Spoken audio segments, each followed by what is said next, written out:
Yes. So my clients overall, they tend to say that they walk away from my sessions feeling more calm and grounded. They have more clarity. They feel more empowered. They are more motivated to take action and they don't feel judged. They felt like they were in an entirely safe space. And they feel like they got some really practical and actionable um, takeaways.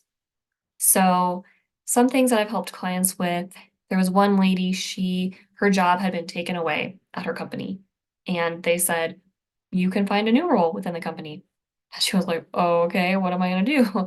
And there was like 3 roles that she was choosing between, and with our work together, she was able to quickly just nix one of them, and then the other 2 she kinda had to choose between, and we really sorted through what was most important to her and with each role and with especially with where she was going in her life and not just where she was now and what she wanted to grow into.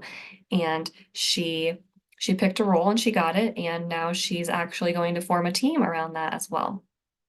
And at the same time, she was also getting a health coach certification. And so she was like, I know I want to be a health coach, but there's so many ways that I can use that. And what am I going to do with that? And so I helped her gain clarity around that too. And her focus specifically around wanting to tell people stories with food and share recipes and get a little bit more into photography and things like that with it.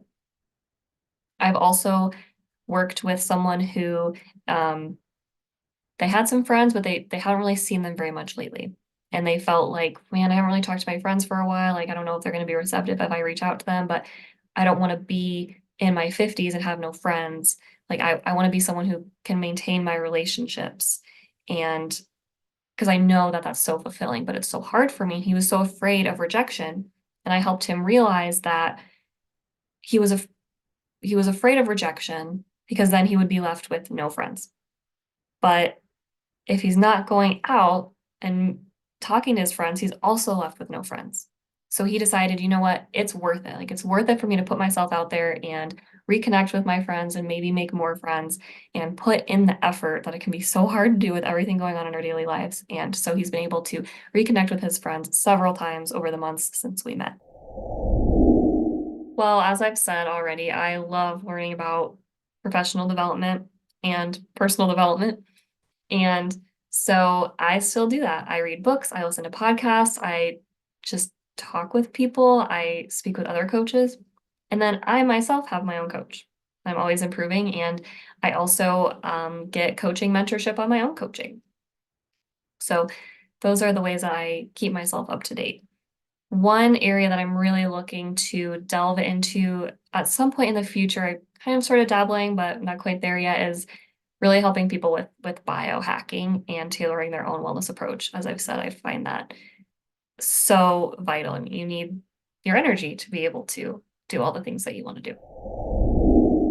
First piece of advice, acknowledge yourself. That is a big deal to be considering coaching and considering asking for support. That can be really hard for people, but it's honestly, it's not about the fact that you're getting support. It's like you're supporting yourself by asking and by looking for a coach. So acknowledge yourself for that. The second thing is find a coach that does resonate with you.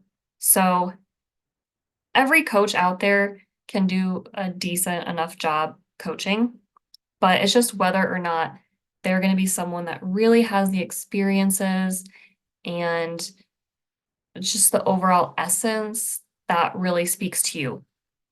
Coaching is not super regulated, so people can do it basically however they want. So that means there are a lot of different styles. So you don't necessarily have to do like 10 different consultations, but really listen to your gut about it. That's gonna be the most important thing. And find a few different people and yeah, go with the person whose content and whose demeanor excites you, makes you feel good and resonates with you.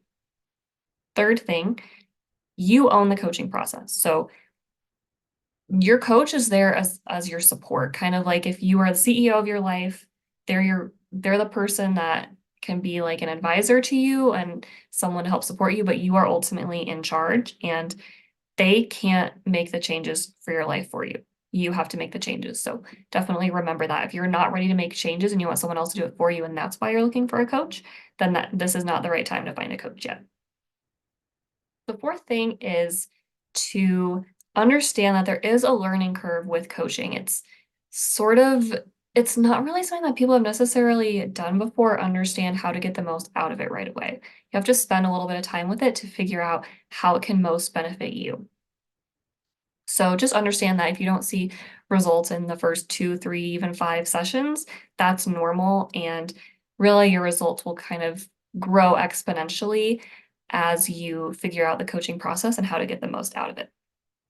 And in that same vein, the fifth tip I have for people is to make an investment in coaching that is you wanna make an investment because it shows you that you are committed to your transformation.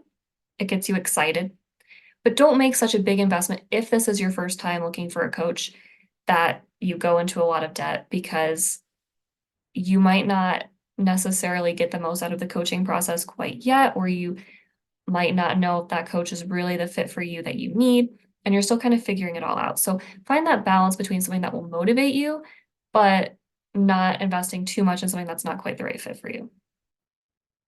We'll come prepared with generally what you want to talk about. So you can get the most time out of your session without having to figure out what it is you even want to use it for.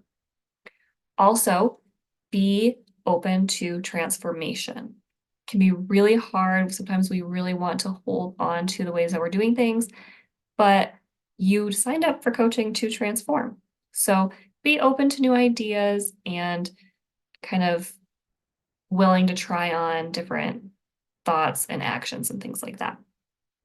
Lastly, these two kind of go hand in hand, so I'll kind of group them together. Be honest and follow where you need the discussion to go. So sometimes we're talking about one thing and we suddenly have an idea about another thing that, or maybe we feel like we're kind of being scattered in all directions, but the truth is sometimes things are just kind of weavy and they end up merging together in a way that makes sense that you didn't even recognize was going to happen when you first, felt like you were going off topic. And it's your session. This is about you and your needs. There's no rules for what you're supposed to be talking about.